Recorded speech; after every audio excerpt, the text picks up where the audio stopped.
अच्छा चलो, मतलब magnetic force on charge current carrying wire पे निकाल दिया था अपन ने, राइट?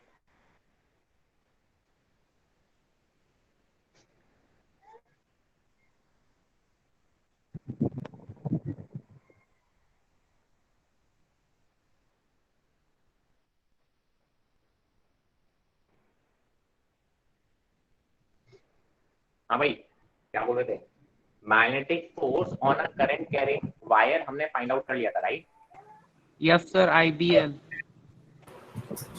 हाँ, I L cross B, right? चलिए, स्क्रीन क्लियर नहीं आ रही है क्या? I guess, just wait, let me reconnect.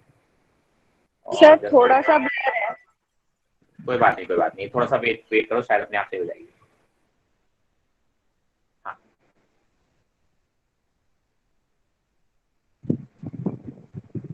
चलिए। हाँ, अच्छा ये बताओ, कोई डीपीपी मिली अभी तक मैग्नेटिज्म की? क्या अभी तक एक भी नहीं मिली है? सर एक मिली थी। एक मिल गई थी, चलो ये भी अच्छी बात है। हाँ जी, तो आई गेस आप लोगों का टेस्ट है इस बार मंडे को, यस सर। Yes sir. चलिए मंडे को टेस्ट है, तो यही चैप्टर है, लगभग पूरा हो ही गया, मूविंग चार्ज वाला। जितना हो गया उतना आपका कंप्लीट आएगा, ठीक है? आप लोगों ने मार्क्स नहीं बताए फेस टेस्ट के?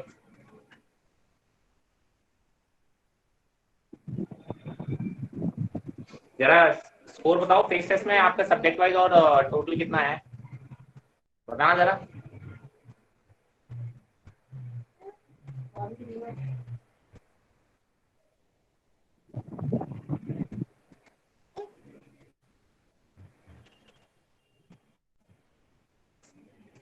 क्या बताना है खुशी बेटा? मार्क्स बताने फेस टेस्ट के, इंडिविजुअल और टोटल, जल्दी बताएं please.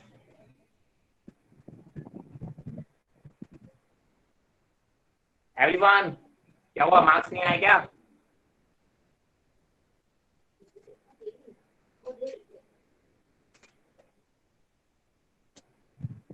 Am I audible to everyone? खुशी is saying total Yes, sir. 584, physics 172. क्या बात है, वेरी गुड। Thanks sir. खुशी क्या हुआ, कैसे फोड़ दिया तुमने पेपर एकदम? सब प्रैक्टिस करी थी तो हो गया। चलो बहुत अच्छी और बात है। Abhishek very good, 156 and 593, very good. Khushi तुम्हारे बाकी किसी सब्जेक्ट में कम रह गए हैं? सर मेरे बायो में रह गए, केमिस्ट्री भी ठीक थी। चलो बहुत अच्छी बात है। ये खुशी लक्ष्मी नगर वाली है ना? सर यमुना विहार। यमुना विहार वाली है, अच्छा। हाँ तभी मैं कहूँ, लक्ष्मी नगर वाली मेरी खुशी से मुझे इतनी एक्सपेक्टेशन नहीं हो रही थी। हाँ वेरी गुड। लक्ष्मी नगर वाली भी जरा कोई खुशी है तो देखो अपने मार्क्स बताना जरा। Abhinav Gupta 137 in physics, what about total? Shyam Sharma, अबे श्याम शर्मा, श्याम शर्मा यमुना विहार से है क्या?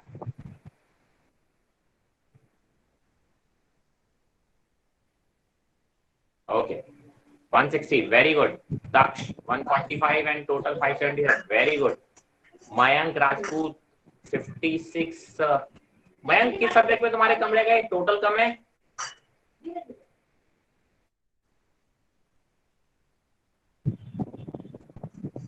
अमन फिजिक्स में ही टोटल से बेटर, मतलब फिजिक्स में ही कम रह गया।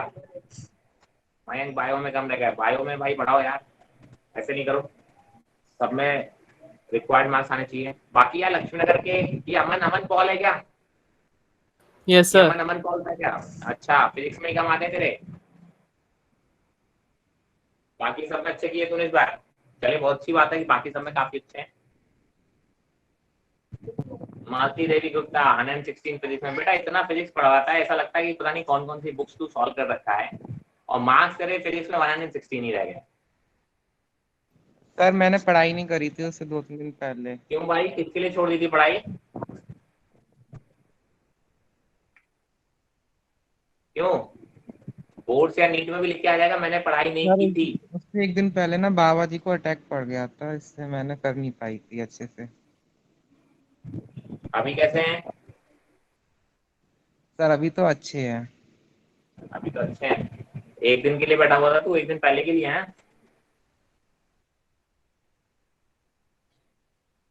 चलिए बाकी लोग।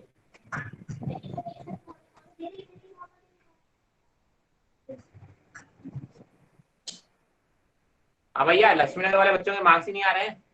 कहाँ हैं लक्ष्मी नगर वाले? यमुना विहार वाले तो एकदम मस्त मार्क्स लेके आए भाई।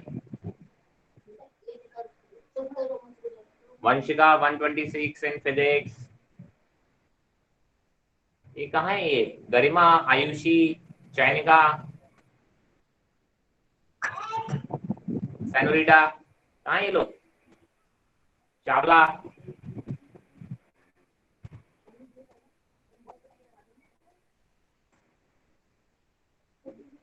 They are not present or what?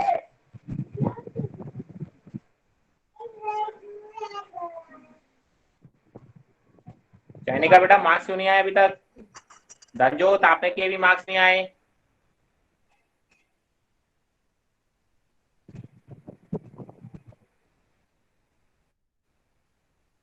Garima and Ayushi are not visible.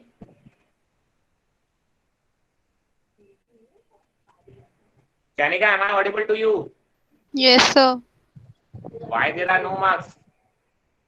Sir मेरे बहुत कम है इस बार। बहुत अच्छी बात है ये तो। कितने मार्क्स हैं?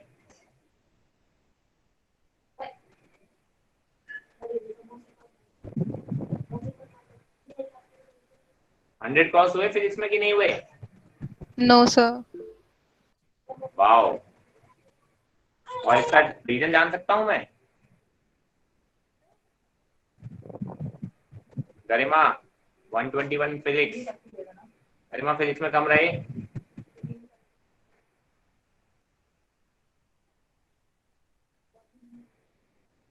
गरिमा बेटा यस कहाँ सर। कमी रह गई? सर वो टाइम नहीं बचा था फिजिक्स के लिए। अब आप कंपटीशन देखिए अपने आप का, अपने बैच से देखिए। People are getting 140, 150, 171।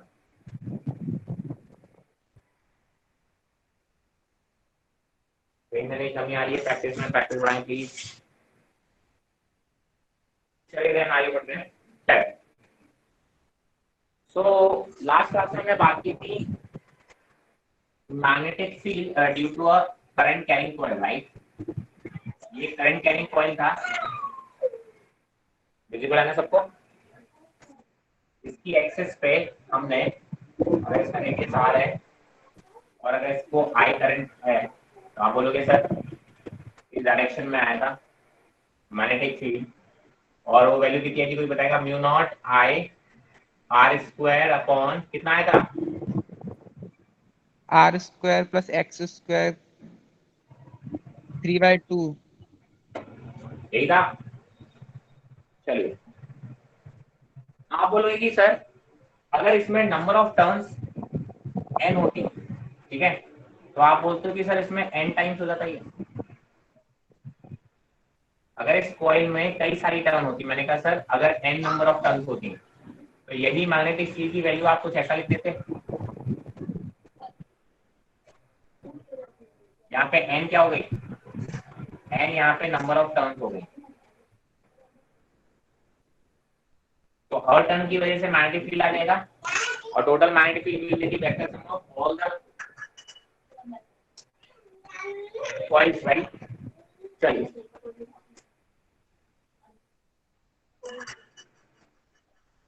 हाँ सॉरी, गुड। आई थिंक यहाँ पे ये भी था।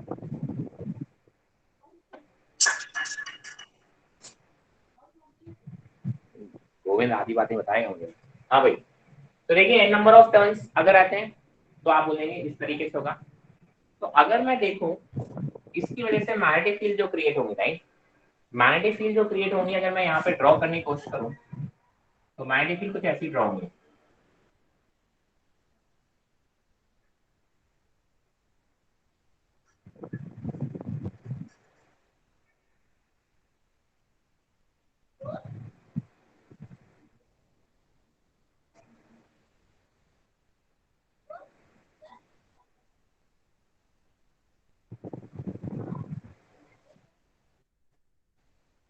मतलब ऐसे आप देखोगे बड़े बड़े आपके वो बनेंगे, ऐसे सर्कुलर मैग्नेटिक फील्ड बनेंगे, ठीक है। कैसी बनेंगी? ऐसे मैग्नेटिक फील्ड जो लाइंस अगर ड्रॉ करोगे तो कुछ इस तरीके से ड्रॉ होगी। अगर आप एक नॉर्मल मैग्नेट लो, क्या लो? एक नॉर्मल मैग्नेट लो, ये नॉर्थ पोल हो गया या साउथ पोल हो गया, तो जो मैग्नेटिक फील्ड बनती है वो भी कुछ ऐसी बनती है।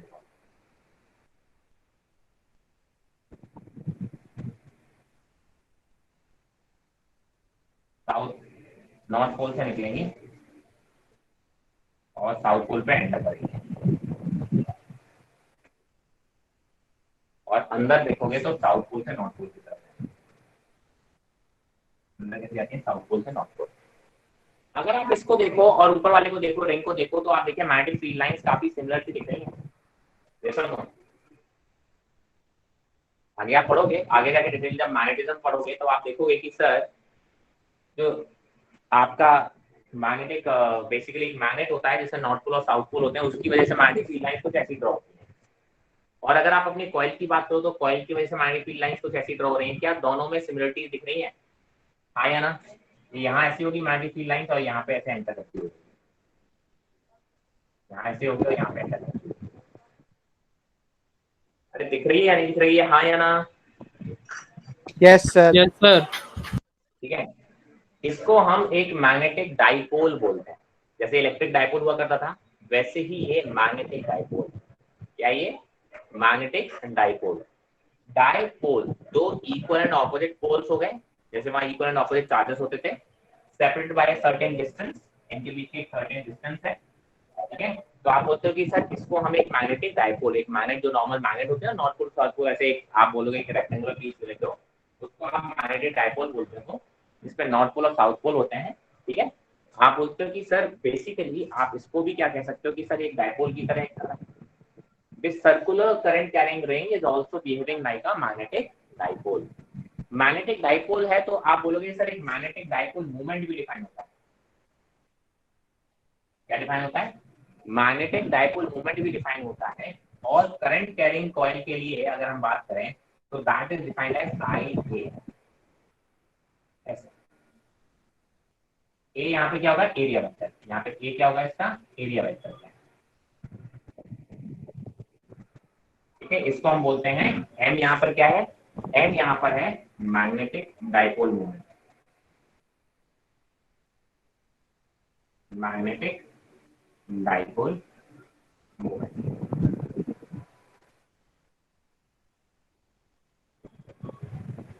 अगर नंबर ऑफ टर्न्स n हो गए तो आप बोलोगे सर ये कितना हो जाएगा मैग्नेटिक डाइपोल मोमेंट? NIA हो जाएगा। क्या ये बात समझ में आया? आप बोलोगे अगर नंबर ऑफ टर्न्स n हो गए तो आप बोलोगे कितना हो जाएगा? ठीक है, n से मल्टीप्लाई कर दोगे, एक कॉइल की वजह से कितना आता है? n। तो आप बोलते हो कि sir this will behave like a dipole, this will behave like a dipole, magnetic dipole.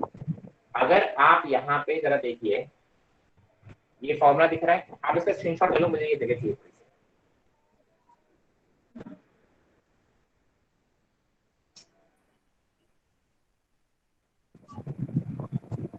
हाँ भाई, मैंने कहा सर अगर आप इसको डाइपोल की तरह देख रहे हो,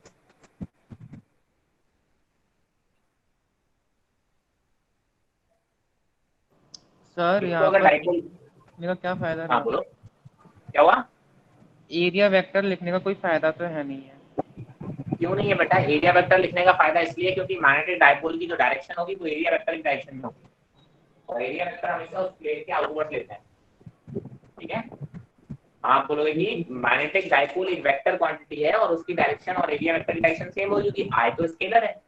अगर एक वेक्टर में स्केलर क्वांटिटी से मल्टीप्लाई करते हो और अगर वो क्वांटिटी पॉजिटिव है तो दोनों वेक्टर की डायरेक्शन में कोई फर्क नहीं पड़ता है। तो वहां पे आप बोलोगे एरिया वेक्टर की डायरेक्शन में ही मैग्नेटिक डाइपोल मूवमेंट होगा। चलिए सर ये मैग्नेटिक डाइपोल वाला समझ नहीं आया, कैसे निकालिए आपने?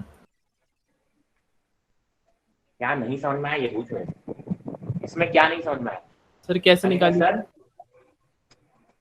डाइपोल मूवमेंट एक डेफिनेशन है, जैसे आपने इलेक्ट्रिक डाइपोल की डाइपोल मूवमेंट दिखाई थी Q × 2a, ठीक है, that is called the dipole movement of an electric dipole. ऐसे ही मैग्नेटिक डायपोल का जो डायपोल मूवमेंट होता है इसको हम मैग्नेटिक डायपोल मूवमेंट बोलेंगे, वो डिफाइन होता है I इंटू एरिया वेक्टर। ठीक है, if a current current coil है। अभी जब आप मैग्नेट के लिए पढ़ोगे तो जैसे वहां पे Q इंटू 2A था, यहाँ पे भी M इंटू 2A आएगा। ठीक है, स्मॉल m इंटू 2A, एकदम डायपोल में से Q इंटू 2A था, यहाँ पे भी आपका स्मॉल m इंटू 2A ही आएगा जब आप मैग्नेट के लिए पढ़ोगे। अभी आप किस लिए पढ़ रहे हो? करंट कैरिंग कॉइल का, जो कि एक मैग्नेट की तरह बिहेव कर रही है। तो आप बोलते हो करंट कैरिंग कॉइल्स के लिए जो आप बोलते हो डायपोल मोमेंट डिफाइन होता है I into area vector. Clear है? Yes sir. अमन पॉल, ठीक है, और उसकी डायरेक्शन एरिया वेक्टर की डायरेक्शन में होगी।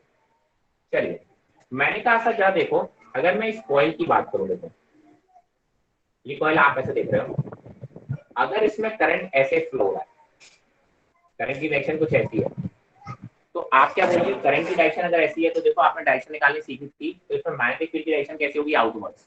कैसी होगी? आउटवर्ड्स। और आपको मालूम है कि सर मैग्नेटिक डायपोल में नॉर्थ पोल से आपकी मैग्नेटिक फील्ड लाइन निकलती है और साउथ पोल पे एंटर करती है।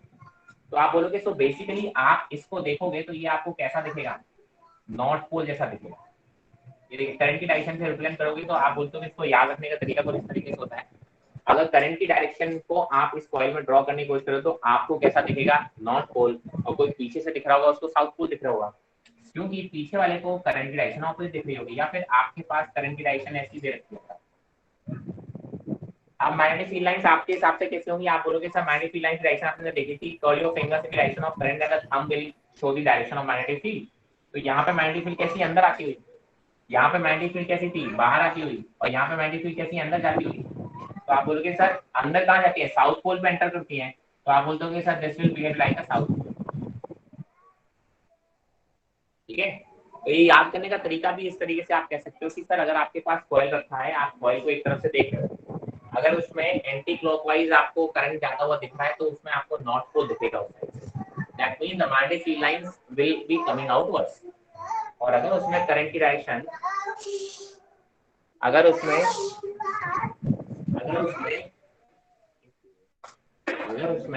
करंट की डायरेक्शन आपको क्लॉकवाइज दिखेगी तो आप क्या बोलोगे? उसमें आपको साउथ पोल दिखेगा। ठीक है, so that means the magnetic field lines are entering. तो ये भी आपने वो क्या बोला था कि पीछे से कोई देखेगा तो उसे अलग दिखेगा? बेटा एक कॉइल है, इस कॉइल में अगर आपको करंट की डायरेक्शन ऐसे दिख रही है, मैं देख रहा हूँ तो मुझे तो कैसी दिख रही होगी? आपको कैसी दिख रही है? अगर मैं ये बोल रहा हूँ ये कौन सी डायरेक्शन दिख रही है आपको? Anti clockwise. मुझे क्लॉकवाइज दिखेगी ना, क्योंकि मैं क्लॉक के पीछे खड़ा हूँ एक तरीके से। यस और no? Yes sir. Yes sir. ठीक है, तो आपको जो दिखेगा वो नॉर्थ पोल दिखेगा, इलेक्ट्रिक फील्ड लाइंस आती हुई दिखेंगी, और मेरे हिसाब से इलेक्ट्रिक फील्ड लाइन जाती हुई दिखेंगी, क्योंकि मैं दूसरे एंड से देख रहा हूँ, तो मेरे को ये साउथ पोल दिख रहा होगा उस केस का। ठीक है, मेरे लिए करंट में क्या होगा? क्या हो गया? असली में सर क्या होगा? साउथ पोल और नॉर्थ पोल, इन दोनों में से आपकी साइड वाला साउथ नॉर्थ पोल दिख रहा है, मेरी तरफ वाला साउथ पोल होगा। एक मैग्नेट के दो पोल्स होते हैं ना, आप नॉर्थ पोल के पास हो, मैं साउथ पोल के पास रहूंगा। अगर मैंने कहा ये मैग्नेट है, ये मैग्नेट है, और मैंने इसको आपके पास रख दिया, आपको तो केवल नॉर्थ पोल दिखेगा ना, मुझे कौन सा दिखेगा? South pole, because I am closer to the south pole. Yes और नो? Yes sir. तो बस एग्जैक्टली ये भी कॉइल की भी ऐसी काम कर रहा है। कॉइल में बस ये डिस्टेंस नहीं दिख रही है आपको, आप इधर से देखोगे तो आपको नॉर्थ पोल दिखेगा, इधर से देखोगे तो साउथ पोल दिखेगा। और एग्जैक्टली ऐसा होता भी है, यहाँ से आपको मैग्नेटिक फील्ड लाइन आती हुई दिखेंगी और यहाँ से जाती हुई दिखेंगी, एंटर करती हुई दिखेंगी। और ऐसा ही होता है, नॉर्थ पोल से मैग्नेटिक फील्ड लाइंस बाहर निकलती हैं और साउथ पोल पे एंटर करती हैं। Is that clear? Yes sir. ठीक है, तो याद करने का तरीका भी है, कभी भूल जाओगे इसमें मैग्नेटिक फील्ड लाइंस कैसे ड्रॉ करनी है, तो सर उस कॉइल को ऐसे बना लो।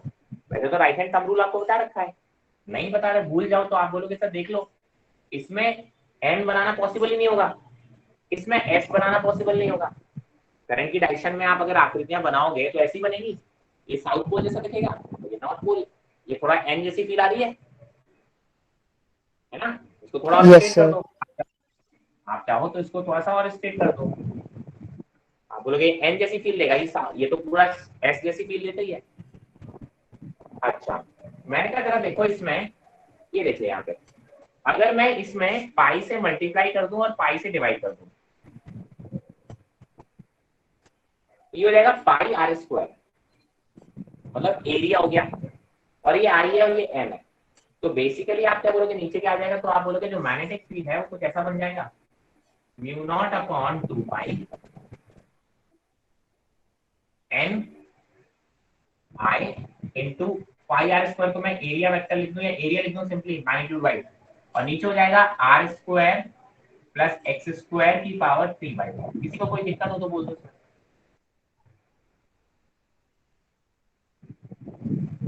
कोई दिक्कत? No sir. चलिए, आपने बोला कि सर इसको अगर मैं मैग्नेटिक क्या लिख दूं, डाइपोल मोमेंट लिख दूं, m की वैल्यू किसके बराबर होगी, n इंटू आई इंटू ए। मैग्नेटिक डाइपोल मोमेंट था, अभी लिखा था, तो आप बोलोगे सर इसको आप ऐसे लिख सकते हो, mu naught upon 2 pi into m upon R square plus X square की पावर 3/2। अगर मैं 2 से मल्टीप्लाई कर दूं, 2 से डिवाइड कर दूं, तो देखो ये वैल्यू क्या बन गई, 2 times of mu naught upon 4 pi into m upon R square plus X square की पावर 3/2। अगर मैं इसमें इस वाले केस में r की वैल्यू बहुत ज्यादा बड़ी ले लूं, नहीं x की वैल्यू बहुत बड़ी ले लूं ना, चलो क्या, आप बोलोगे कि सर अगर मैं x की वैल्यू बहुत ज्यादा बड़ी ले लूं, वैसे तो x is greater than r, कैसा ले लूं मैं, x को बहुत बड़ा बड़ा ले लूं, ठीक है, तो आप क्या बोलोगे कि सर x इंक्रीमेंट हो जाएगा। चलो ये कंपैरिजन बाद में करेंगे जब अपन माइक्रोमीटर का कंपैरिजन करेंगे। कहने का मतलब है कि सर अगर आप थोड़ा सा ध्यान करें, इलेक्ट्रिक डाइपोल की वजह से एक एक्सियल पॉइंट पे जो इलेक्ट्रिक फील्ड आ रही थी वो क्या थी, 2kp अपॉन r क्यूब आ रही थी शॉर्ट डाइपोल के लिए, यस और नो? Yes sir. ठीक है, हाँ जी, उसमें k की वैल्यू क्या होती थी, सर 1/4 पाई एप्सिलॉन नॉट। क्या बोल रहे हो, 1/4 pi epsilon naught. 1/4 pi epsilon naught, और यहाँ पे कांस्टेंट जनरली क्या चलता है, mu naught upon 4 pi. Yes sir. ठीक है, तो अगर आप थोड़ा सा देख लो कि चलो कंपैरिजन यहाँ पे अगर करना चाहो, तो इलेक्ट्रिक फील्ड की जगह एक्सियल पॉइंट पे जो डाइपोल मूवमेंट आता, डाइपोल की वजह से इलेक्ट्रिक फील्ड आती थी एक्सियल पॉइंट पे, वो आती थी 2k p वेक्टर या मैग्नीट्यूड वाली देख लेते हैं by r cube short dipole के लिए, ये आती थी 2kp by r cube. Yes sir यही आती थी। यस सर यही आती थी। मैंने कहा अगर इसमें भी मैं x को बहुत बड़ा मान लूं, शॉर्ट डाइपोल हो गया ये, आर स्क्वायर एलिमिनेट कर दोगे, देखिए रिलेशन क्या आएगा, b is equal to 2 times of mu naught upon 4 pi into dipole moment upon X cube. क्या दोनों रिलेशन सिमिलर है कि नहीं है, और ये एक्सियल पॉइंट है कि नहीं है, ये इसके एक्सिस पे लाई करने वाला पॉइंट है, मतलब एक्सियल पॉइंट है कि नहीं है।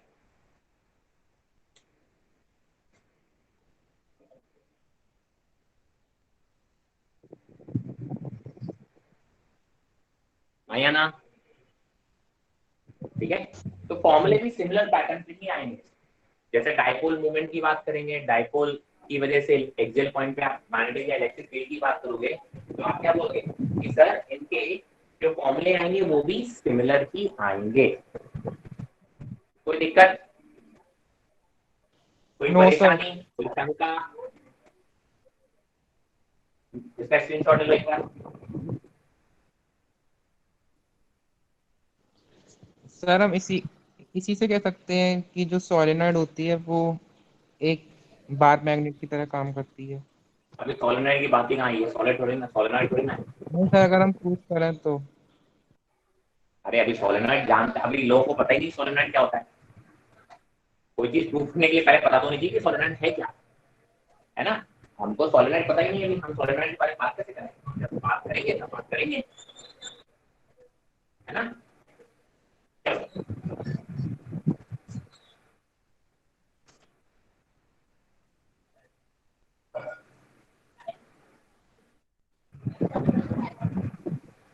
बातें करेंगे हम सॉल्वेंट के बारे में, रुक जाओ आराम से सारी चीज चले। तो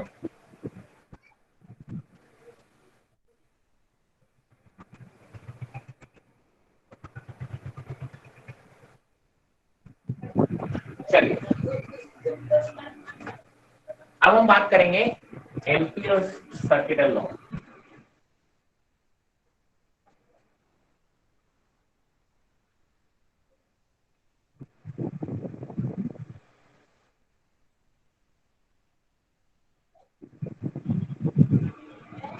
जो इंपॉर्टेंस गॉस लॉ की पहले चैप्टर में थी इलेक्ट्रोस्टैटिक में, वही इंपॉर्टेंस एम्पियर्स लॉ रखता है इस चैप्टर में।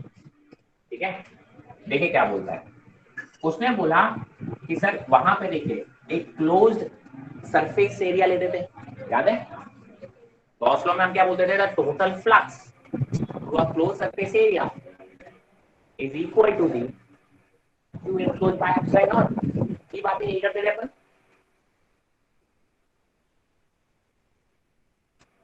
Yes or no? Yes sir. Similarly हम बात करेंगे यहाँ पे क्लोज लूप। ध्यान रखेंगे डिफरेंस क्या है, यहाँ पे क्लोज लूप की बात करेंगे, किसी भी रैंडम शेप की बात कर सकते हैं। ये क्लोज लूप है, ये एक लाइन होगी। लूप क्या होता है, एक लाइन होती है। ठीक है, और आप बोलोगे सर सरफेस क्या होता है, वो तो पूरा एक क्लोज सरफेस एरिया होता है। एम्पियर सर्किटल लॉ क्या बोलता है कि सर मान लो कि आपने यहाँ पे ये डायरेक्शन मान ली डीएल की या एल वेक्टर की डायरेक्शन, और मैग्नेटिक फील्ड भी इसी के अलोंग या किसी एंगल पर होगी। यहाँ पे मैग्नेटिक फील्ड मान लो इधर कुछ है, इस पॉइंट पे इस डायरेक्शन में है, किसी भी पॉइंट पे अलग अलग पॉइंट पे अलग अलग है। हमने एक छोटा सा डीएल वेक्टर ले लिया यहाँ पे। तो आप क्या बोलोगे कि सर एम्पियर सर्किटल लॉ क्या बोलता है कि the total B dot DL integration of B dot DL over a close loop is equal to mu naught times of I enclosed। अगर यहाँ पे मान लो एक करंट आता हुआ है, इसको I1 बोल दिया, एक करंट जाता हुआ है, आपने इसको I2 बोल दिया। ठीक है, तो I enclosed कितना हो जाएगा, एक को पॉजिटिव मानोगे तो दूसरे को नेगेटिव मानना पड़ेगा, तो आप बोलोगे I1 माइनस I2। ठीक है, और भी हो सकते हैं यहाँ पे, जैसे देखिए गॉस लॉ में क्या होता था, टोटल फ्लक्स। अगर आपको गॉस लॉ से थोड़ा कंपेयर कराऊं तो गॉस लॉ जो होता था वो ये था E dot dx over a closed surface is equal to q enclosed by epsilon naught। ये होता था Gauss law.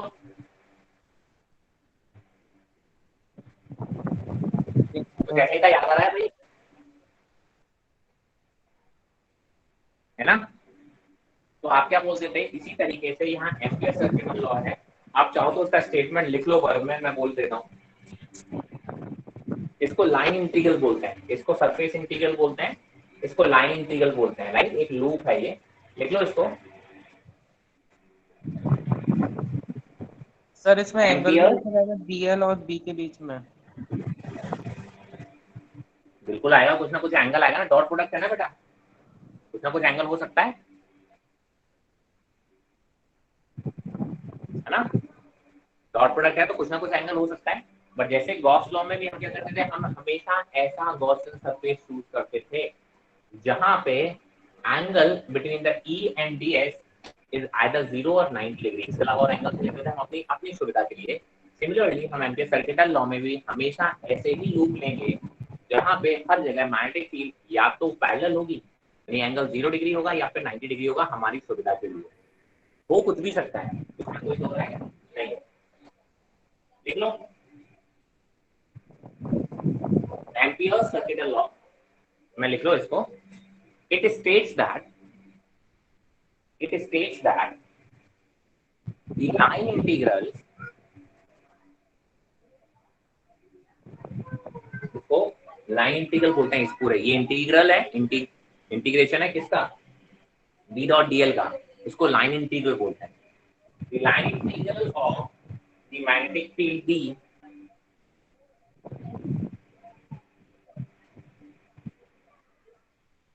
the line integral of the magnetic field B vector around any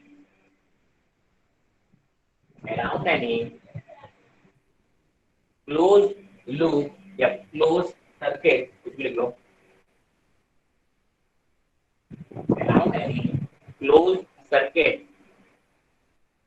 is equal to mu naught times of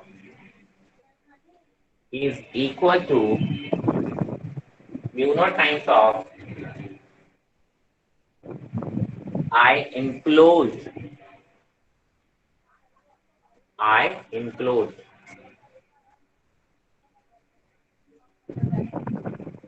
क्या ये बात समझ में आया? Yes sir.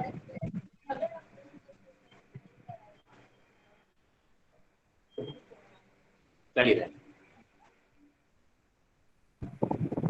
इसकी एप्लीकेशन देखते हैं। सबसे पहली एप्लीकेशन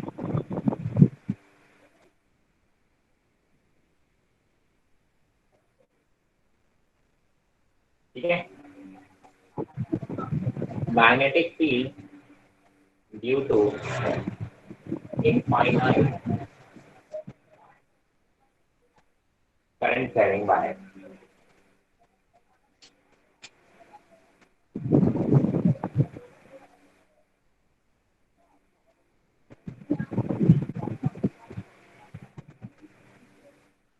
इसकी पहली एप्लीकेशन ठीक है। आपने बोला कि सर मेरे पास एक इनफाइनाइट वायर है, स्ट्रेट वायर है,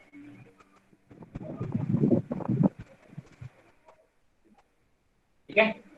मुझे इस स्ट्रेट वायर की वजह से किसी पॉइंट पर मैग्नेटिक फील्ड चाहिए। आज इसके ऊपर है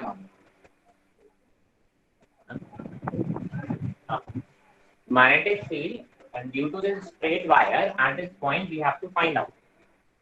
अच्छा, मैंने कहा जरा आप देखो बायोट-सैवर्ट लॉ से आप बोलोगे छोटा सा अगर मैं ये एलिमेंट ले लूं डीएल वेक्टर, ये छोटा सा एलिमेंट है, तो आप बोलोगे डीएल वेक्टर की डायरेक्शन क्या होगी?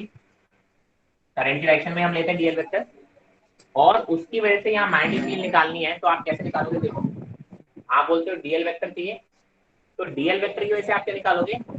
डीएल और आर के बीच में एंगल कितना है? 90 डिग्री है।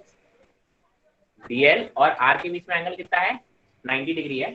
तो आप यहाँ से अगर डायरेक्शन निकालने की कोशिश करोगे तो आप बोलोगे सर जो डायरेक्शन आएगा, ठीक है, ये पहले ए क्रॉस भी आता है, याद है? आई होप सबको याद होगा।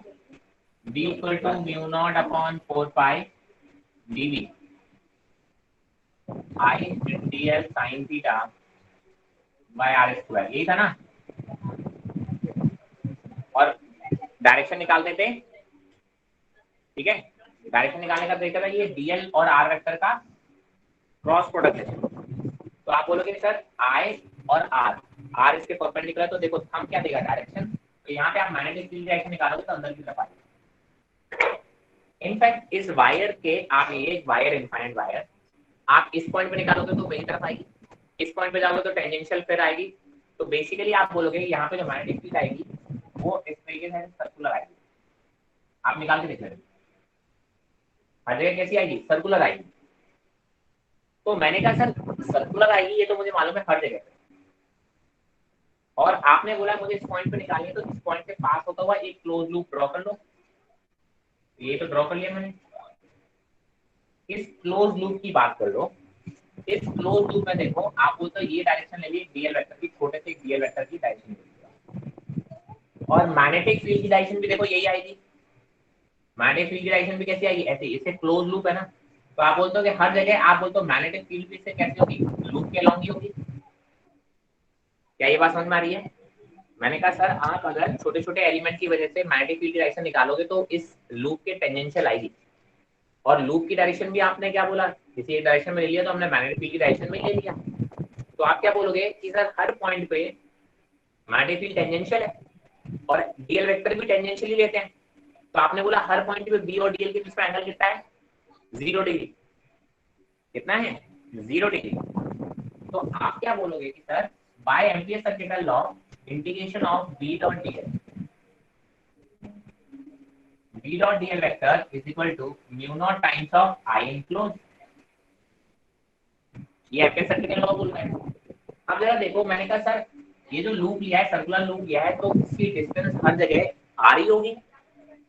अगर आर होगी इस पूरे करंट वायर से, तो हर पॉइंट में मैग्नेटिक फील्ड का मैग्नीट्यूड भी कांस्टेंट होगा, और दोनों के बीच का एंगल हमेशा कितना आने वाला है, cos 0 आने वाला है, मतलब 1। तो आप इसको क्या लिख सकते हो, b dl का इंटीग्रेशन लिख सकते हो, या फिर मैं इसको v बाहर लेके dl वेक्टर लिख सकता हूँ, और इसको लिख दोगे म्यू नॉट आई। कोई दिक्कत यहाँ तक किसी को? पूछ लेना अगर कोई स्टेप नहीं समझ में आया। सर ये हाँ जी डायरेक्शन बेटा, कैसे दिया ये समझ नहीं आया। डायरेक्शन अगर नहीं समझ में आया तो याद रखो कि किसी भी लूप करंट कैरिंग वायर की वजह से, देखो ये वायर है, इसकी वजह से डायरेक्शन हमेशा क्या होगी, करंट की डायरेक्शन अपना थंब रख लो, ये जहां फिंगर्स कर्ल हो रही है वो डायरेक्शन आएगी, तो कैसी कर्ल होंगी फिंगर्स, ऐसी सर्कुलर होंगी। तो करंट कैरिंग वायर की वजह से कैसी होगी मैग्नेटिक फील्ड, ऐसी सर्कुलर होगी। सर हम तो डीएल से लेकर आर तक लेके नहीं जाते थे, अपने हैंड्स को कर्ल करते थे जो। क्या कर सकते हो? सर डीएल से शुरू होकर आर तक हम कर्ल करते थे। डीएल से लेके आर तक कैसे कर्ल करोगे बेटा, मैं समझा नहीं। सर वो जो अपनी पहले जो जो फिंगर्स कर्ल करोगे कैसे करोगे सर, ऐसी तो सर्कुलर कर्ल करोगे ना, मतलब ऐसी तो फिंगर्स कर्ल होगी। Yes sir. देखिए जैसे करंट कैरिंग कॉइल होता था, कॉइल ऐसे होता था circular coil, current carrying coil में आप करंट की डायरेक्शन में फिंगर्स को कर्ल करते थे, तो मैग्नेटिक फील्ड थंब की डायरेक्शन में आता था। यस और no? Yes sir. Straight wire में आप क्या करते हो, करंट की डायरेक्शन में थंब रखते हो, तो फिंगर्स की डायरेक्शन में मैग्नेटिक फील्ड आता है। ये याद रखने का तरीका है। करंट की डायरेक्शन में थंब। ठीक है यस सर। एग्जैक्टली, ठीक है। तो आप बोलोगे मैग्नेटिक फील्ड कैसी होगी, इसके सर्कुलर होगी, आपने बोला। तो डीएल वेक्टर और मैग्नेटिक फील्ड हमेशा दोनों कैसे होंगे, टेंजेंशियल होंगे, मतलब सेम डायरेक्शन में होंगे। तो आप क्या बोलोगे, B DL equal to integration of B dot DL equal to mu naught I. अब बी तो हर जगह कांस्टेंट है, because every point is equidistance from R. DL vector का integration DL DL DL DL DL करके पूरी length का integration करोगे तो कितना आ जाएगा, इस सर्कल का क्या होगा, सर्कमफ्रेंस। 2 तो पाई इजीली आर। आप क्या बोलोगे, क्या हुआ, इसको सॉल्व करोगे तो ये आएगा B nothing sir, nothing. 2 pi R is equal to mu naught I. तो मैग्नेटिक फील्ड की वैल्यू कितनी सर आती है, mu naught I upon 2 pi R. So that is the magnetic field due to a straight infinite carrying coil. किसी को कोई दिक्कत?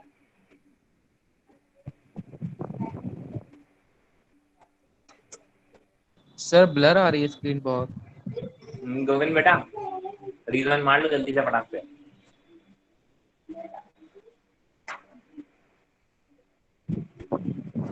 हाँ भाई क्लियर है?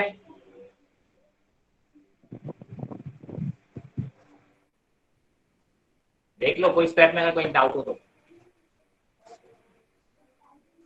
जैसे कॉइल की बात करो, इस कॉइल की वजह से,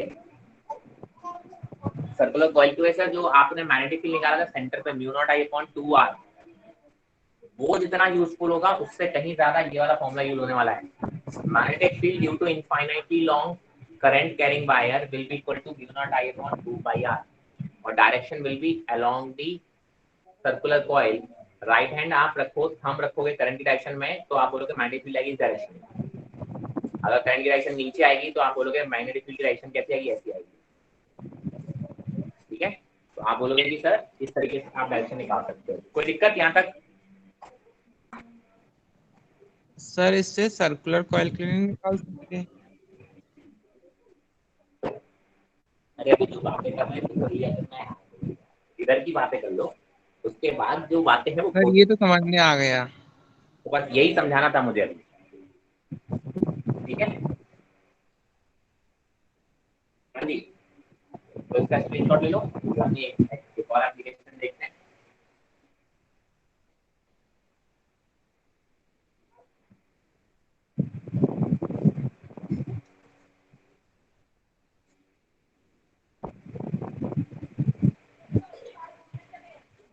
आई आई होप आप लोग नोट्स बना रहे होंगे, सिर्फ स्क्रीनशॉट लेके अपने गैलरी की मेमोरी नहीं बढ़ा रहे होंगे, जिसकी मुझे उम्मीद बहुत ज्यादा है आप लोगों से।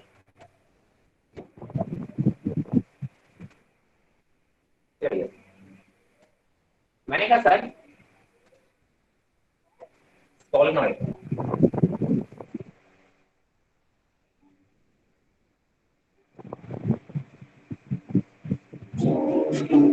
सोलेनॉइड क्या होता है? देखिए, आपने करंट कैरिंग कॉइल ली थी, करंट कैरिंग कॉइल का एक ग्रुप हो गया जो कि किसी एक हम बेसिकली आपको एक ऐसे रॉड में इस तरीके से कॉइल कर देते हैं,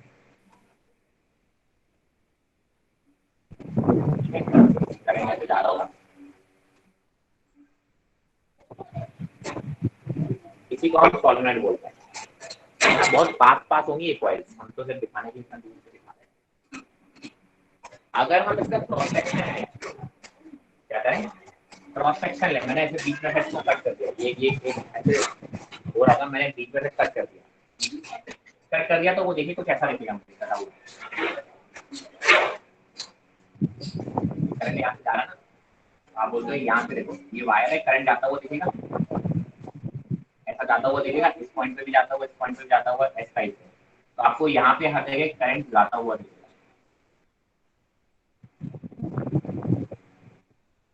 और यहाँ से करंट निकलता हुआ दिखेगा।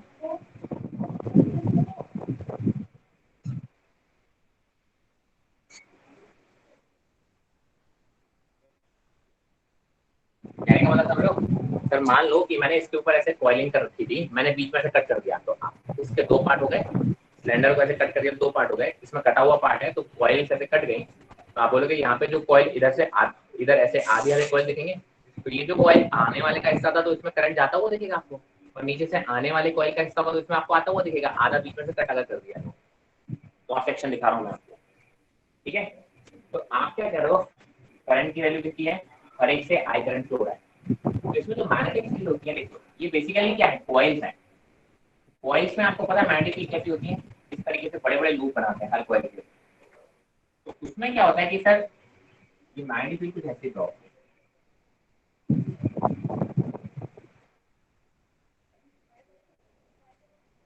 मतलब आप देखोगे अंदर ऑलमोस्ट यूनिफॉर्म मैग्नेटिक फील्ड मिलेंगे, यूनिफॉर्म का मतलब होता है इक्विडिस्टेंट, अंदर जो मैग्नेटिक फील्ड होती है इसमें यूनिफॉर्म होंगी, स्ट्रेट लाइन जैसी, और बाहर ऑलमोस्ट जीरो, बाहर क्या होती है, ऑलमोस्ट जीरो होती है, यहाँ पे ये बड़े बड़े लूप बनाएंगे, तो यहाँ इस रीजन में खाली लूप है, ठीक है, यहाँ पे आप बोलते हो कि जी की वैल्यू कितनी होती है, जीरो होती है ऑलमोस्ट, तो आइडियल कंडीशन लेके चले तो हम जीरो मान के चलते हैं, सोलेनॉइड के बाहर हम मैग्नेटिक फील्ड कितना मान के चलते हैं, जीरो, ऑलमोस्ट जीरो होता है, ठीक है, बट वो इतना ऑलमोस्ट होता है कि हम उसको जीरो ले सकते हैं, कहीं कोई दिक्कत नहीं है। चलिए, आप बोलते हो अंदर मैग्नेटिक फील्ड कितनी है, P, वही हमको फाइंड आउट करना है। इसको फाइंड आउट करने का तरीका क्या होता है, हम क्या करेंगे, हमने एक इमेजिनरी लूप ले लिया, सर डायरेक्शन समझ में नहीं आया आपने, क्या डायरेक्शन है, कॉइल की डायरेक्शन जानते हो कैसी होती है, ये कॉइल है, एक कॉइल की डायरेक्शन बताओ कैसी, साइड में उल्टा बना दिया क्या, यस सर मैं भी यही कहना चाह रहा था, हाँ माइनस, ये करंट इधर की तरफ, डायरेक्शन कैसे होगी, एक कॉइल है ये ऐसे, करंट इसमें से है तो मैग्नेटिक फील्ड किधर है, बाहर की तरफ, दूसरी कॉइल की वजह से मैग्नेटिक फील्ड बाहर की तरफ, तीसरी कॉइल की वजह से मैग्नेटिक फील्ड बाहर की तरफ, अलोंग दी सेंटर ऐसे रहेंगे, और फिर बहुत बड़ा लूप बना के वापस एंटर करेंगे, ऐसे नीचे वाली भी बहुत बड़ा लूप बना के एंटर करेंगे, तो आप बोलोगे सर सोलेनॉइड के जस्ट बाहर तो लगभग मैग्नेटिक फील्ड कितनी होती है, जीरो होती है, ठीक है, अंदर आपको निकालिए, अंदर ऑलमोस्ट कैसे होगी, यूनिफॉर्म होगी, अलोंग दी एक्सिस होती है ना, सभी कॉइल में मैग्नेटिक फील्ड कैसे होती है, along the axis straight line, तो ये सबका एक्सेस पॉइंट होगा एक तरीके से, ठीक है, तो आप बोलोगे अंदर ऑलमोस्ट यूनिफॉर्म होती है, कितनी होती है, ऑलमोस्ट यूनिफॉर्म, और बाहर ऑलमोस्ट जीरो। मैंने कहा मान लो सर मुझे यहाँ पे अंदर मैग्नेटिक फील्ड निकालनी थी, तो मैग्नेटिक फील्ड क्या निकालोगे, ये एक लूप ले लिया, देखिए ये एक रेक्टेंगुलर लूप ले लिया,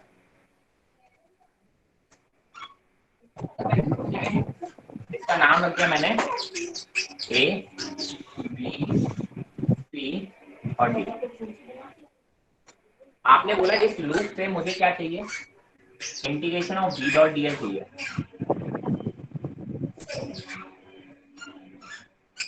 बी डॉट डीएल इस रीजन की बात करो ए बी, तो बेसिकली इसको हम कई पार्ट में कर सकते हैं। ये होगा A B B dot DL plus वाले चीजें आ रहे हैं सर मेरी सॉरी बहुत। Integration of B dot DL for A B वाले पार्ट के लिए बात करो, फिर आप बोलोगे B C plus integration of B dot DL for C D plus integration of B dot DL for D A, यही होगा। और इस लूप की एक लाइन ये डायरेक्शन मान लो, ये सर वो शुरू कहाँ से हो रहा है जो सीडी तक जा रहा है? बेटा इंटीग्रेशन सर, इंटीग्रेशन आपने शुरू कहाँ से कही जो ए बी तक जा रही है? ऊपर में लिखा है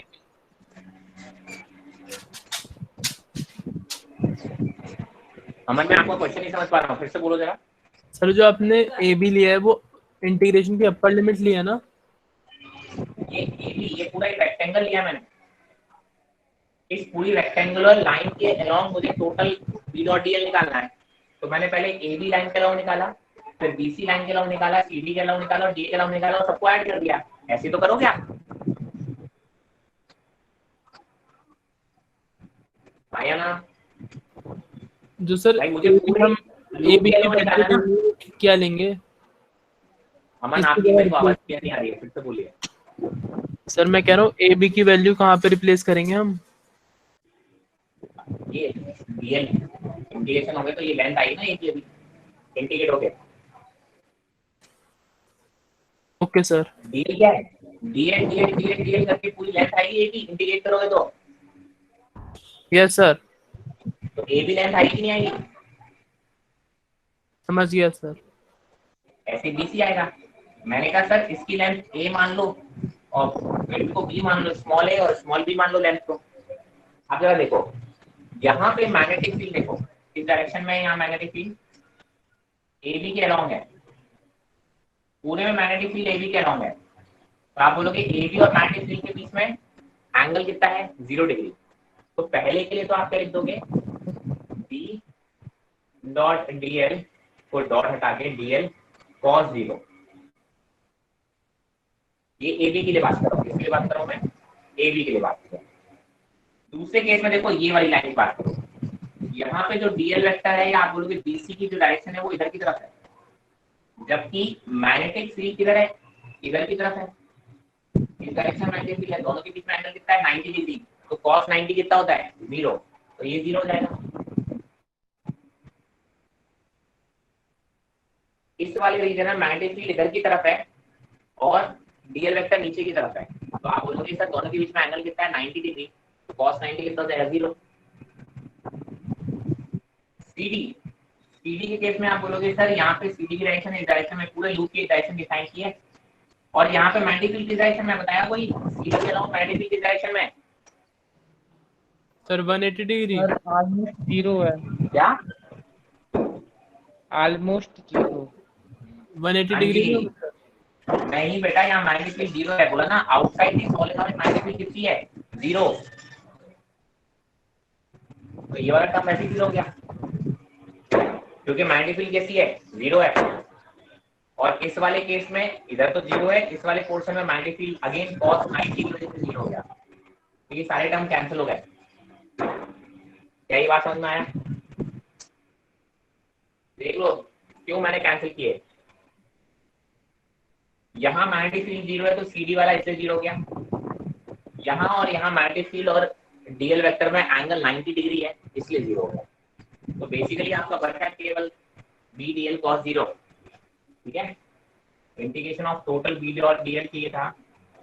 तो बेसिकली आप बोलोगे integration of B dot DL की जो वैल्यू आएगी वो बेसिकली आ गई बी इंटू डीएल। डीएल का इंटीग्रेशन करोगे तो कितना आ जाएगा? सर ये साइड कितनी ली है? ए ली है, स्मॉल ए। कोई दिक्कत यहाँ तक? बी इंटू स्मॉल ए आ गई। आई होप इसमें यहाँ तक कोई किसी कोई दिक्कत नहीं है। नाउ आपने बोला कि sir by ampere circuital law,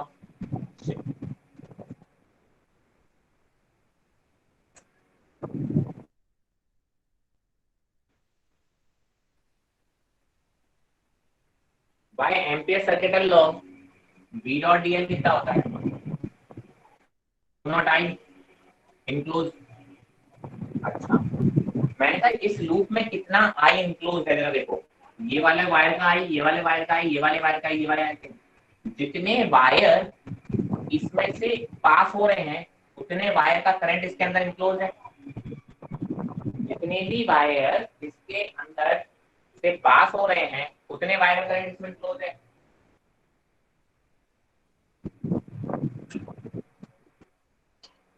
है ना? और मैं ये बोल रहा हूँ कि सर ये जो नंबर ऑफ वायर है ये बहुत डेंसिटी बहुत ज्यादा होती है, इसी को हम एक टर्म लिख देते हैं N, number of turns per unit length.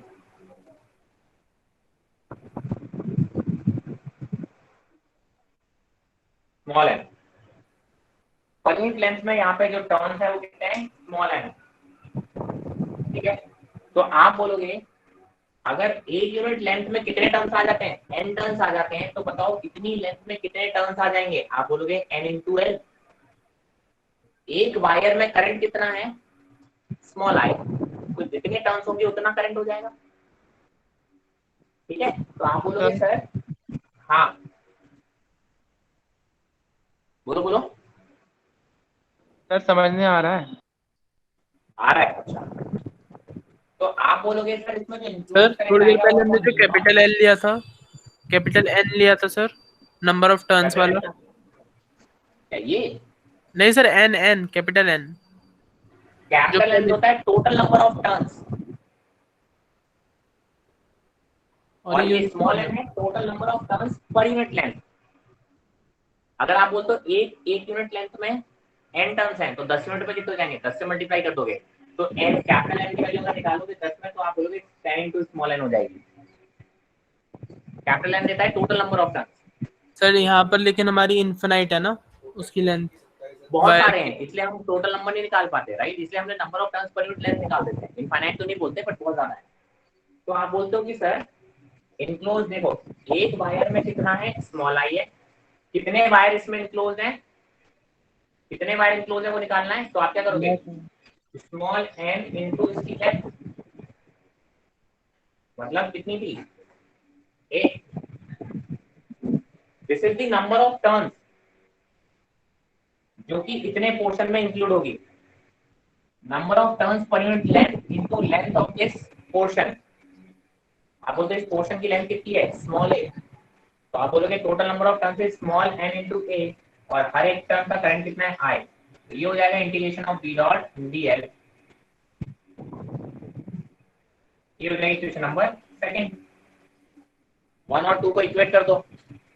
जब 1 और 2 को इक्वेट करोगे तो आप बोलोगे sir b into A is equal to mu naught into n into I, और b की जो वैल्यू आएगी वो आती है mu naught n into I, ये होता है यहाँ पे। तो फाइनली आप बोलोगे जो b की वैल्यू आती है, magnetic field inside the solenoid it comes as mu naught times of small n into I, where small n is number of turns per unit length. Is it clear?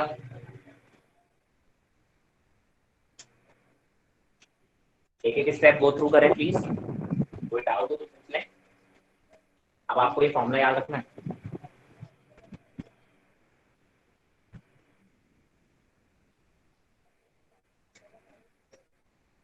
फॉर्मूले में ये जरूर याद रखें, ये स्मॉल एन भूल जाएंगे आप, जो कि यूनिफॉर्म होती है, इनसाइड एक यूनिफॉर्म होती है। देखो अगर आप बोलोगे इस सोलेनॉइड में हर जगह कैसी होती है, यूनिफॉर्म सी होती है। मान लीजिए एंड पे सडनली थोड़ी सी सडन चेंज आता है एंड पे, आपको दिख रहा होगा एंड पे आपकी, मैंने थोड़ा सा मैग्नेटिक फील्ड लाइन की वो टर्म बनाई है।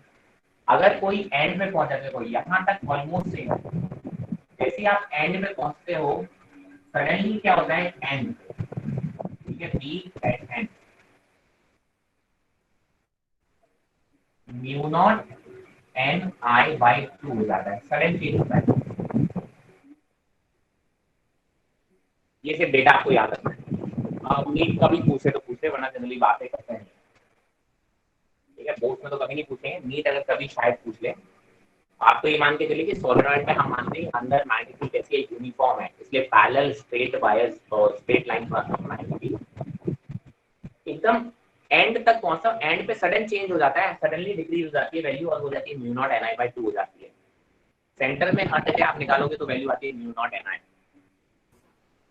सर जो मैग्नेट होते हैं सर उसमें तो पोल्स पर ज्यादा होती है ना बी की वैल्यू, मैग्नेटिक फील्ड की वैल्यू। क्या हो गया मैग्नेट में?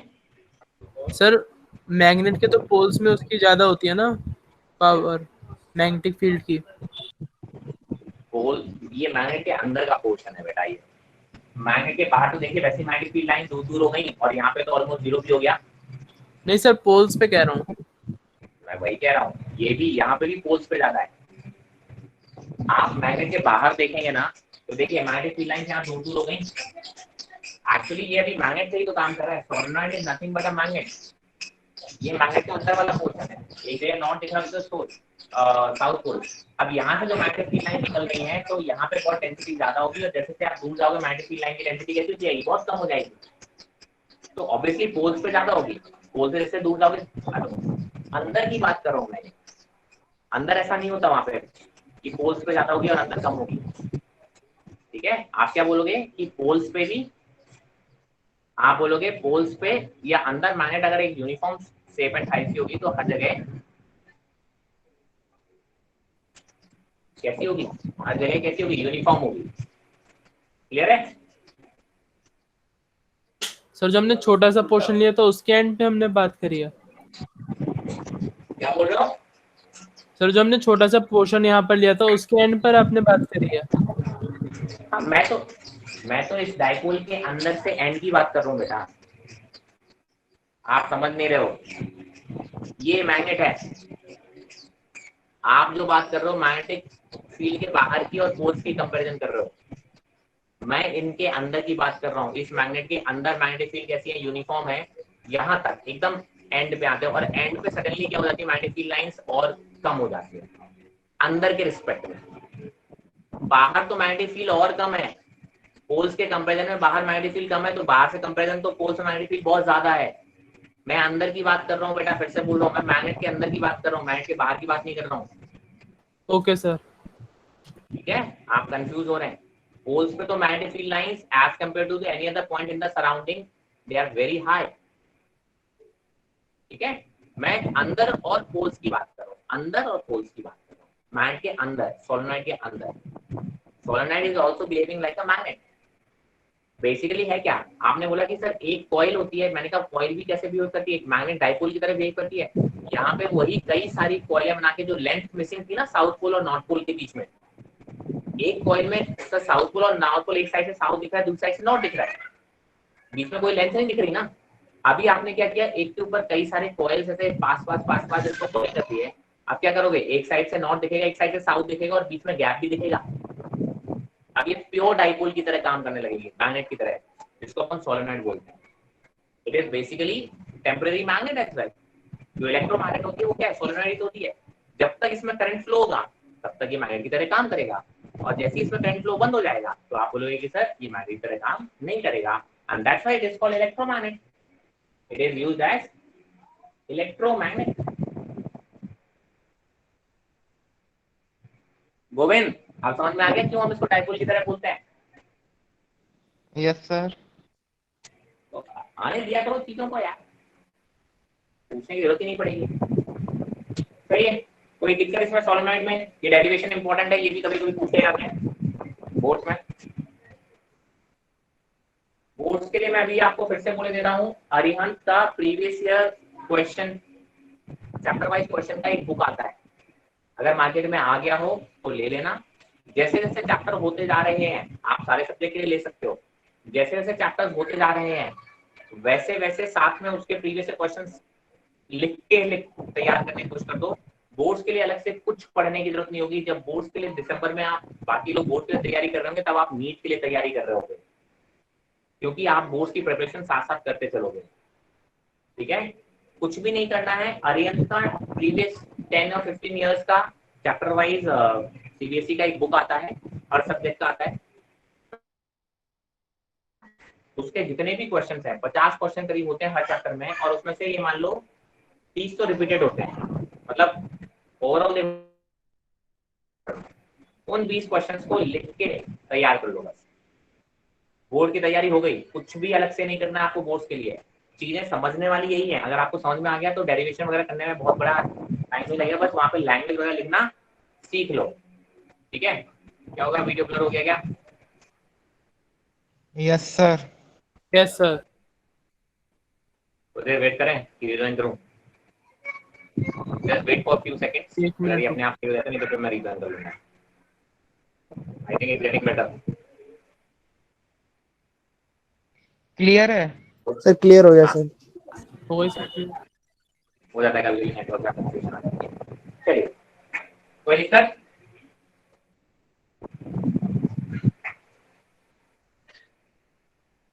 Note it down.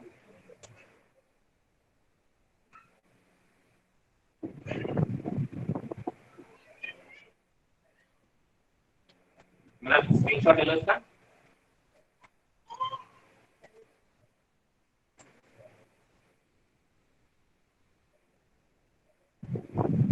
अच्छा, आपको एक चीज और बता दूं, मैं यहाँ मैग्नीफिक 0 क्यों बोल रहा हूँ, बोल बता देता हूँ, थोड़ा सा हिंट देता हूँ। अगर आप एक लूप बना दो या बड़ा सा लूप बना दो, इस लूप के अंदर नेट इनक्लोज करंट कितना होगा? 0। Yes sir. जितना इस लूप से बाहर आता हुआ होगा उतना ही अंदर जाता हुआ होगा। Yes sir. Ampere circuit law क्या बोलता है कि B dot DL is equal to mu naught है ना। जब नेट आई इनक्लोज कितना होगा? 0, तो B की वैल्यू भी कितनी होगी? 0। एक्चुअली एम्पियर सर्किट लॉ पूरी तरीके से कंप्लीट नहीं है। अभी आप जब इलेक्ट्रोमैग्नेटिक वेव्स पढ़ोगे तब आपको पता चलेगा कि एम्पियर सर्किट लॉ जो है वो पूरी तरीके से कंप्लीट नहीं है। उसको मैक्सवेल ने जाकर उसको कंप्लीट किया था, अभी अधूरा है, ठीक है। इसीलिए मैं ऑलमोस्ट 0 बोलता हूँ, एग्जैक्टली 0 नहीं होता। अपने लेवल पे अभी आप पढ़ोगे तो ये 0 है, एम्पियर सर्किट लॉ उसको 0 प्रूव कर रहा है। एक्चुअली वैल्यू 0 के पास होती है, बट एग्जैक्ट 0 नहीं है।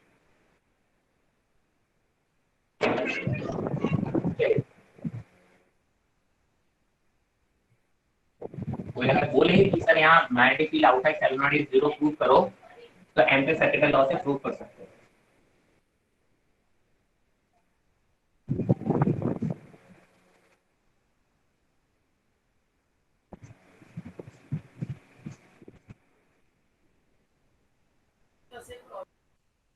सर सर जो मैग्नेटिक फील्ड है सोलेनॉइड में वो अंदर ही अंदर है बस, फिर जो हमने निकाली अभी। और बाहर ऑलमोस्ट 0 है। बाहर अलोंग द एक्सिस है, बस अलोंग द एक्सिस बाहर भी है, अलोंग द एक्सिस बाहर भी है, ऊपर की तरफ आती है 0। अलोंग द एक्सिस बाहर भी है, ध्यान रखना।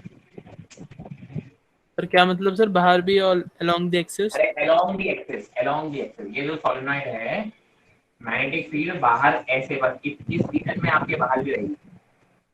जैसे ही आप ऊपर की तरफ जाओगे मैग्नेटिक फील्ड 0 हो जाएगी। Yes sir. ठीक है,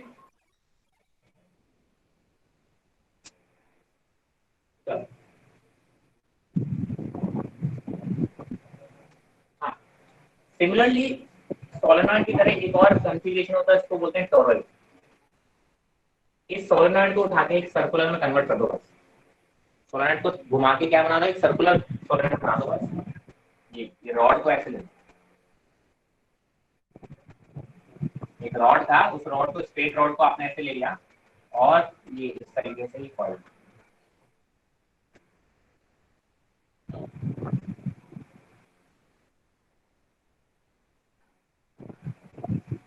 दिस इज कॉल्ड टोरॉइड, ठीक है। इसका एवरेज रेडियस अपन r मान लेते हैं। यहाँ पे मैग्नेटिक फील्ड कितनी होगी? 0। यहाँ पे मैग्नेटिक फील्ड कितनी होगी? 0।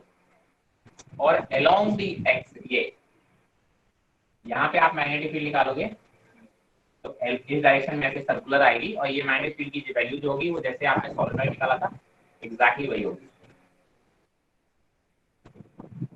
ठीक है, करंट की डायरेक्शन देख लो, आप बोलोगे करंट की डायरेक्शन देखिए कैसी आ रही है, ऐसी राइट, ये करंट ऐसा है ना, तो आप बोलोगे करंट की डायरेक्शन ऐसी है तो मैग्नेटिक फील्ड की डायरेक्शन कैसी होगी,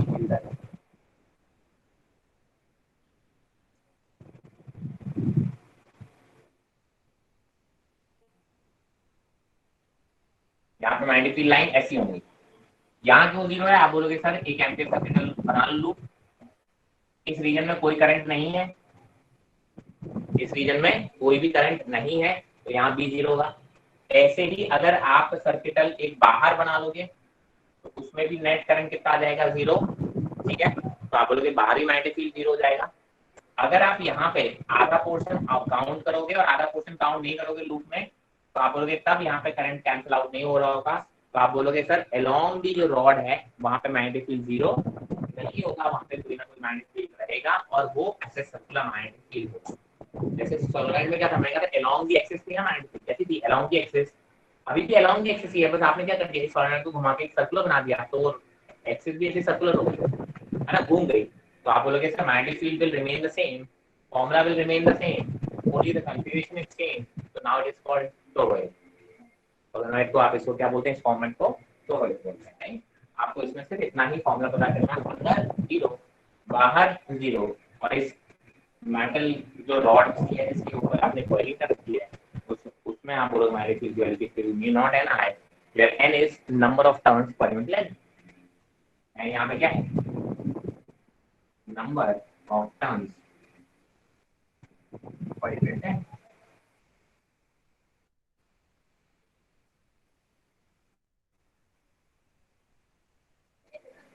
Yeah, that's not right. Magnetic force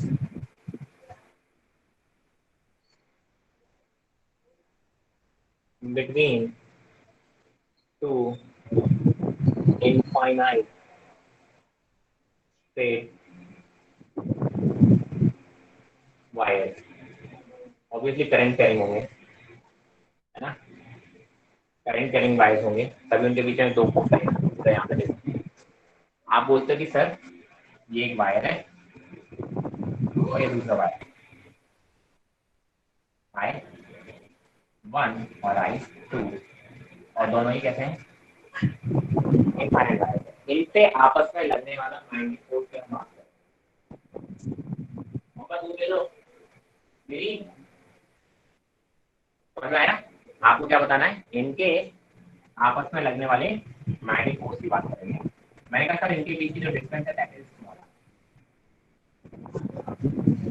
देखो भाई सिंपल सी बात है, अगर मैं इस वायर की वजह से इस पॉइंट पर मैग्नेटिक फील्ड निकालूं, इस पॉइंट पे इस पॉइंट पे इस पॉइंट पे इस पॉइंट पे सब जगह सेम आएगी ना, mu naught I upon 2πr। ठीक है, चाहे यहाँ निकालो चाहे यहाँ निकालो चाहे यहाँ निकालो, आप बोलोगे मैग्नेटिक फील्ड अच्छा कैसी आएगी, देखो आपने बोला ये करंट कैरिंग वायर ऐसा है तो ऐसे सर्कुलर आएगी, ऐसे सर्कुलर आएगी, तो इसकी वजह से इस पॉइंट पर मैग्नेटिक फील्ड कैसी होगी, अंदर जाती है V1। Magnetic field due to wire 1 will be अंदर जाती हुई ना, सर्कुलर है ना, यहाँ अंदर जाती हुई यहाँ बाहर आती हुई। अच्छा मैंने कहा सर और V1 की वैल्यू होगी mu naught I upon 2π small, इसमें कोई दिक्कत किसी को, ये है। मैंने कहा सर अगर आप किसी भी करंट कैरिंग वायर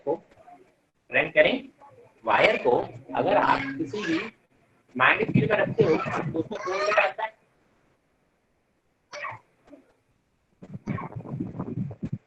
अगर आप किसी भी करंट कैरिंग वायर को मैग्नेटिक फील्ड में रखते हो तो उसमें फोर्स कितना लगता है, एनीवन,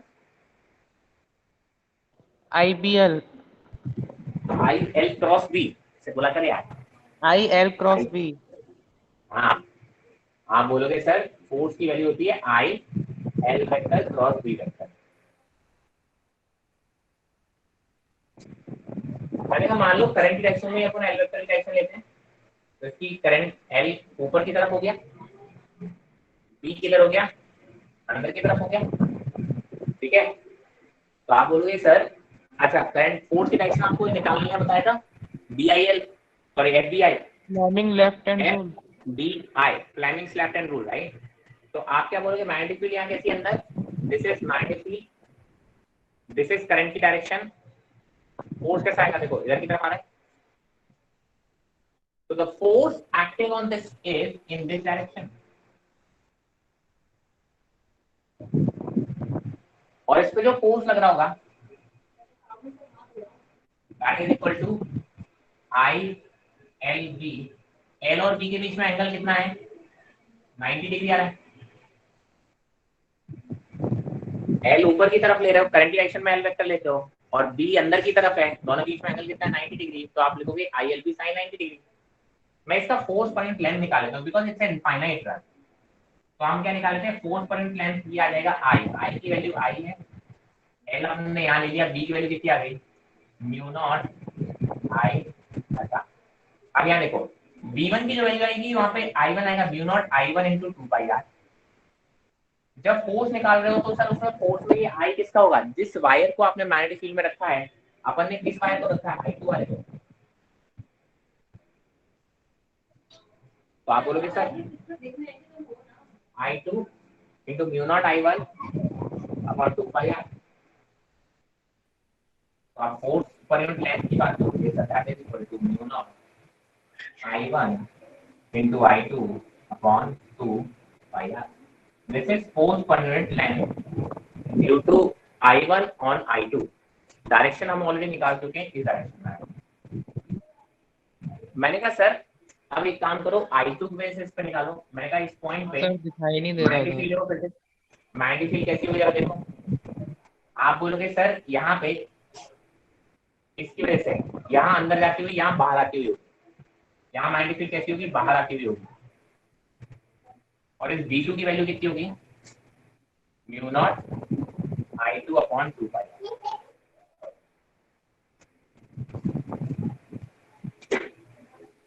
मैंने कहा इस पे फोर्स निकालो। अब देखो मैग्नेटिक फील्ड बाहर की तरफ, करंट की डायरेक्शन ऊपर की तरफ, इस पे फोर्स कितना होगा देखो, मैग्नेटिक फील्ड ये करंट ऊपर, फोर्स देखो किधर आ रहा है, मैं वो करूँ क्या, सॉरी लेफ्ट हैंड चाहिए, माय मिस्टेक, राइट लगाने वाला।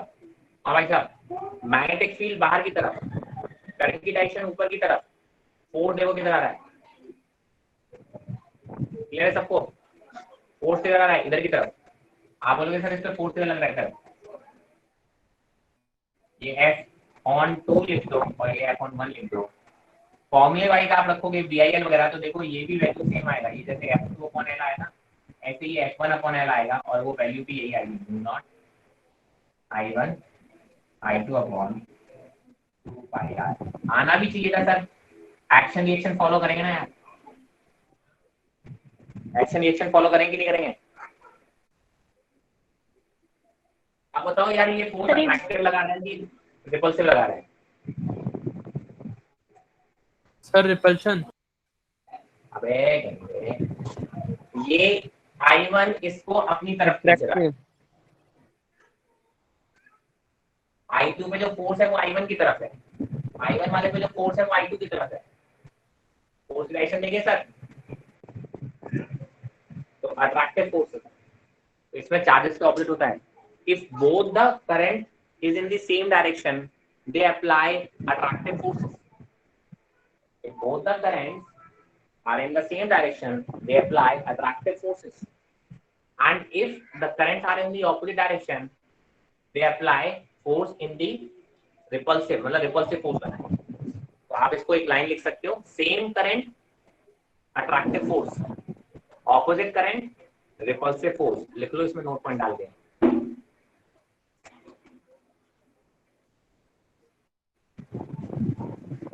सर हाँ जी बेटा, सर एक बार लास्ट स्टेप बता दीजिए I2 वाले का। I2 वाले का, I2 की वजह से जो फोर्स लगा यहाँ पे ये,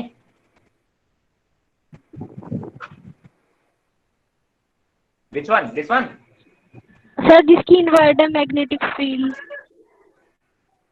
जिसकी इन्वर्टेड, ये देखो I1 की वजह से यहाँ मैग्नेटिक फील्ड निकाला ही आया, mu naught I1 upon 2 pi R. अब मैग्नेटिक फील्ड यहाँ पे हर जगह रहती है, अंदर की तरफ ही है। अगर किसी मैग्नेटिक फील्ड में आप एक करंट कैरिंग वायर रखते हो तो उस पर फोर्स निकालने का तरीका होता है IL क्रॉस B, जो कि हम पहले पढ़ चुके हैं, है ना। और उसकी direction left hand rule FBI। Magnetic field अंदर की तरफ है, करंट की डायरेक्शन ऊपर की तरफ है, इस पे फोर्स निकाल लो ना, तो ये करंट की डायरेक्शन किधर है, ऊपर की तरफ है। मैग्नेटिक फील्ड कैसी है, अंदर की तरफ है। फोर्स कैसा लग रहा है, देखो ये वाला डायरेक्शन, तो the force is acting in this direction. और फोर्स का फॉर्मूला होता है IL क्रॉस B। I की वैल्यू I2 है, इस वायर का करंट I2 है, L लेंथ ले ली, B, और दोनों के बीच में एंगल कितना है, B और L के बीच में L क्रॉस B है ना। L वेक्टर की डायरेक्शन करंट की डायरेक्शन में होती है, B यहाँ पे अंदर की तरफ है, दोनों के बीच में एंगल 90, तो sin 90। B की वैल्यू रख दो यहाँ से, तो ये फॉर्मूला आता है mu naught I1 I2 upon 2 pi r, that is force per unit length. क्योंकि इनफाइनाइट है ना, लेंथ इनफाइनाइट है, तो अपन टोटल लेंथ की वैल्यू नहीं रख पाते, तो हम फोर्स पर यूनिट लेंथ निकाल लेते हैं। Force per unit length on I2 due to I1 is mu naught I1 I2 by 2 pi r। Force per unit length on I1 due to I2 is mu naught I1 I2 by 2 pi r. The direction are in opposite direction. If current are in the same direction, they will apply attractive force. If the current is in the opposite direction, they will apply repulsive force. वो आप रख के देखोगे sir, direction change करके देखो, इन पे force repulsive आ जाएंगे। Clear है बात? Yes sir. Yes sir. देख लो भाई, कोई भी स्टेप में कहीं पे भी कोई दिक्कत हो तो देख लो आराम से, एक आध मिनट।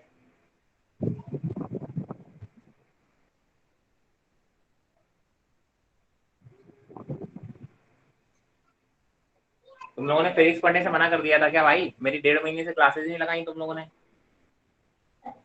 सर आपने सिलेबस जल्दी कंप्लीट करा दिया था फेस टेस्ट का। अच्छा, मैंने जल्दी करा दी थी, बाकी में लेट कराया था। सर स्टार्टिंग में फिजिक्स की क्लास ज्यादा होती थी। क्या बोल रहा है? स्टार्टिंग में फिजिक्स की क्लास ज्यादा होती थी। नहीं, मेरे को आपकी आवाज नहीं आ रही है। सर वो कह रहा है कि स्टार्टिंग में फिजिक्स की क्लास ज्यादा हो गई थी ना। हाँ, तो स्टार्टिंग में केवल फिजिक्स ही लगे थे 2 हफ्ते, तो स्टार्टिंग में आई थिंक 2 हफ्ते तक केवल फिजिक्स की क्लासेस हुई थी, राइट? Yes sir. इसी वजह से। चलिए, तो I hope this is very clear, है ना। क्या भाई, किसको क्या डाउट हो गया, क्या सर से कंफर्म करना है? हाँ बिल्कुल आएगा भाई, आज थर्सडे है, टेस्ट आपका मंडे को है, बहुत टाइम है आपके लिए इस चीज को करने के लिए, ठीक है। और फिर हमारे पास सिलेबस नहीं रह जाएगा, अगर आज का भी हम एक्सक्लूड कर देंगे तो हमारे पास कुछ है ही नहीं। टेस्ट में टॉपिक बहुत छोटे से आ रहे हैं, हमारी क्लासेस वीक में भी नहीं लगी, 2 क्लासेस भी लगी पिछले वीक और इस वीक को मिला के भी, ठीक है। तो आज तक जितना भी पढ़ा है चैप्टर का पूरा आपका टेस्ट में आएगा। आपकी एक डीपीपी ऑलरेडी आ गई है, उसको अच्छे से कर लेना। एक डीपीपी मैं और प्रोवाइड करवा दूंगा कल तक, ठीक है, तो आप इसको भी प्रैक्टिस कर लेना।